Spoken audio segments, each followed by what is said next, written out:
Welcome students to lesson 16 of the Urban World topic. In this lesson we're going to be exploring the effects of urban change on cities.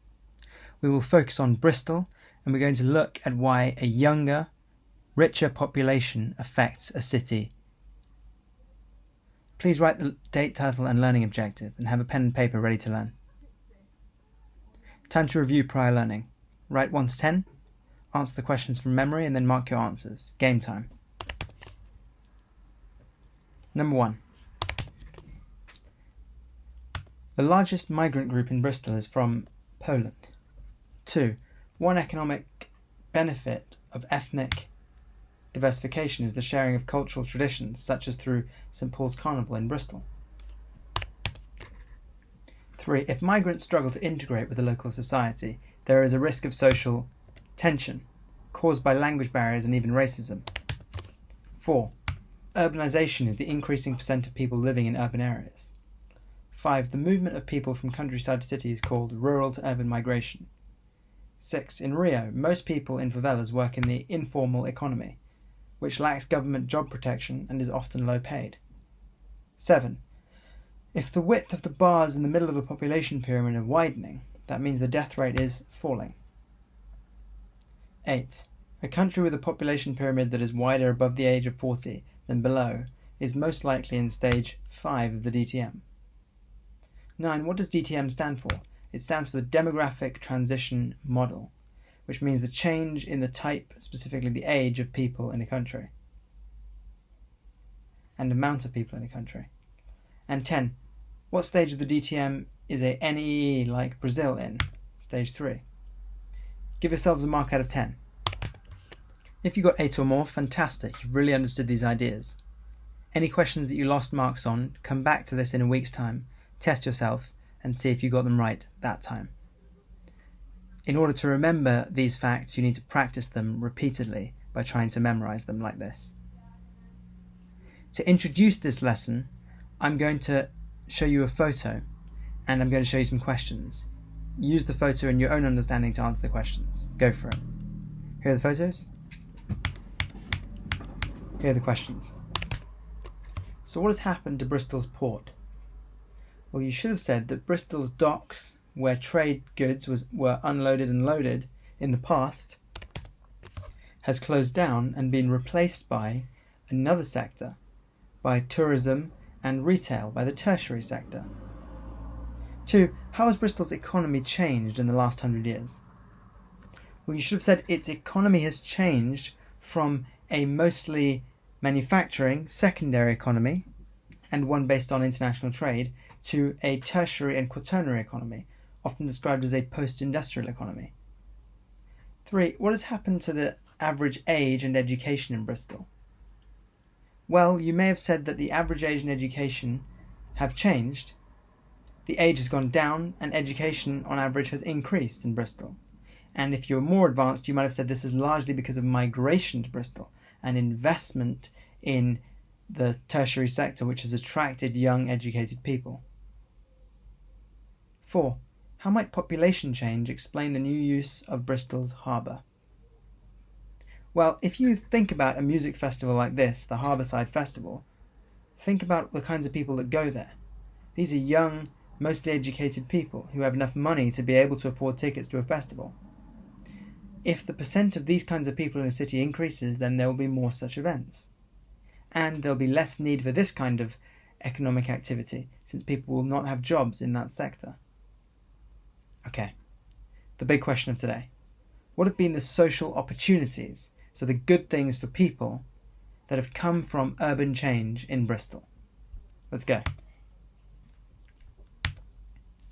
Migration of mostly young, skilled people to Bristol has led to demographic change. In the previous lesson, we looked at how migrants are typically younger and more educated than the local population.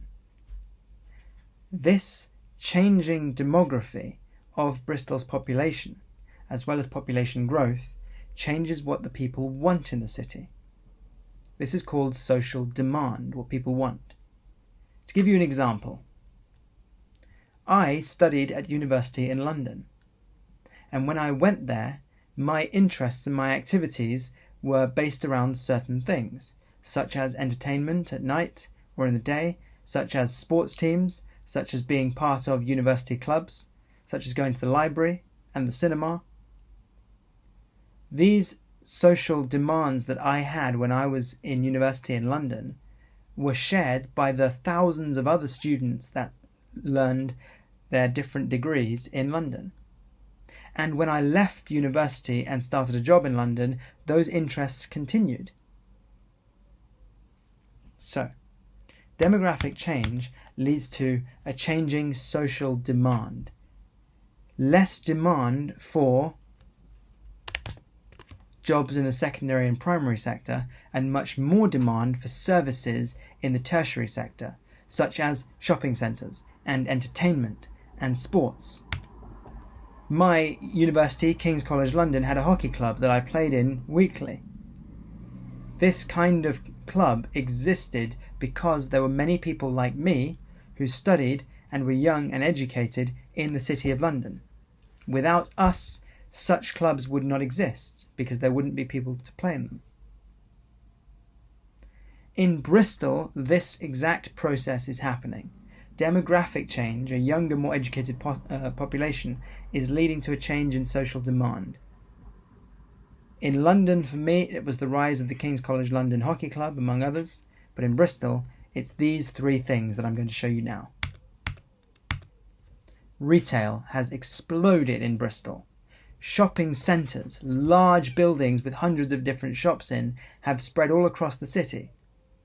Previously in Bristol, small independent shops that would sell clothes or pens or other little things like shoes or basic technologies like typewriters existed. Those have mostly been replaced by chain shops such as H&M for clothes, such as Apple for technology, such as John Lewis for all kinds of things. This is one example of that.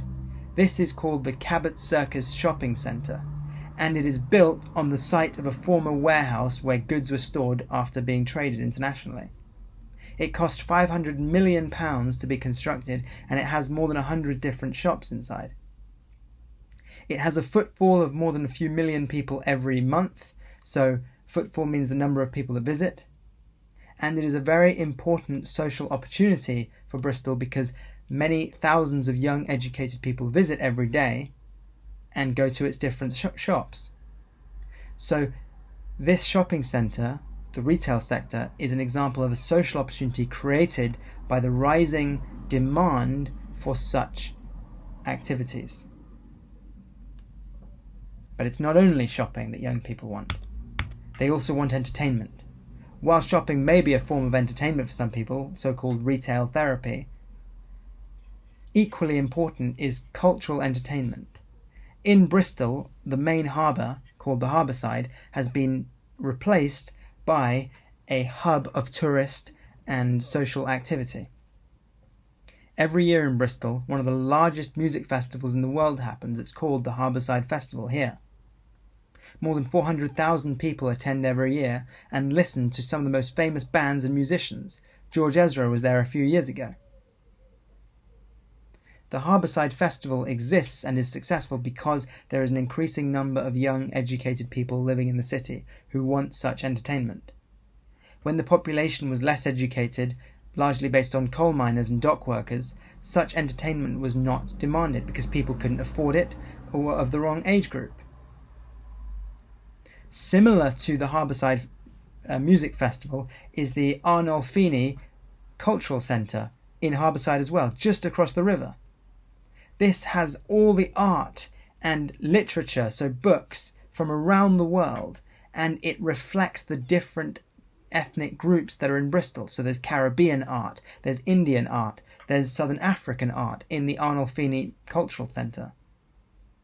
And that building only exists because of migration of young, educated people to the city of Bristol. And finally, in London, I played at King's College London Hockey Club, but in Bristol, the most important sports arena is the Ashton Gate Sports Arena, which is the main football stadium of Bristol Football Club. This building is a renovation, so it's a new football stadium constructed in the last 5 years for Bristol's main football club. And it was possible because the investors believed that they would make their investment back because of high demand for football matches there. And that's exactly what has happened. The high incomes of the people in Bristol, combined with their low age, has meant that they have frequently visited this stadium to watch football matches. That wouldn't have happened if demographic change in Bristol hadn't happened. And all of this is due to migration and investment in businesses and in services such as the university that have attracted people from around the UK as well as around the world. Time to assess learning. Question 1. How might population growth in Bristol affect transport times around the city, and why? You should have said that population growth may slow down transport around the city, thereby increasing transport times, because you might get, for example, more traffic, or more crowded buses, or more crowded underground trains, for example, in London. Question 2. Explain why the emergence of high-tech companies in Bristol is also linked to the growth of social opportunities, such as in retail. Well, you should have said that the kinds of people that work in high-tech companies are usually young and affluent.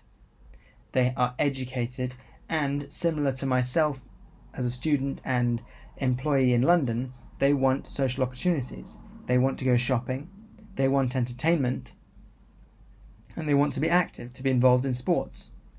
And consequently, those types of people who work in the quaternary sector in Bristol lead to an increased demand in social opportunities. Question 3. What's the main cause of the rise in social opportunities such as Bristol's Harbourside Festival, Cabot Circus Shopping Centre, and the renovated football stadium? What's the main force that's driving this investment? You should have said that it's migration. Not only international migration, but also from within the UK. That arrival of young educated people is leading to an increased demand for such opportunities, meaning that investment in them by companies would be profitable. Time to embed learning. Read the questions, answer them using your understanding, and then mark your answers. Okay, 1. The 2 main types of urban change. Make sure you have both types, population change and economic change. Explain them as I have. Question 2. How has population change led to increased demand for social opportunities? Both points. If you can use examples, even better. And finally, 3. Make sure you explain both points clearly and give as many examples as you can. When I say explain, so you've got to say these kinds of points. It encourages businesses to invest. They are likely to make a profit. New population demands this. These are the key explanations. Give yourselves a mark out of the total. Make sure you add any corrections in green pen. Okay, from the lesson, write 2 questions. Answer them from memory, and then in a week's time, test yourself on those questions to make sure that you've remembered these ideas. Next lesson, we're going to be looking at Bristol's economy and how Bristol's economy has grown due to urban change. Join me then.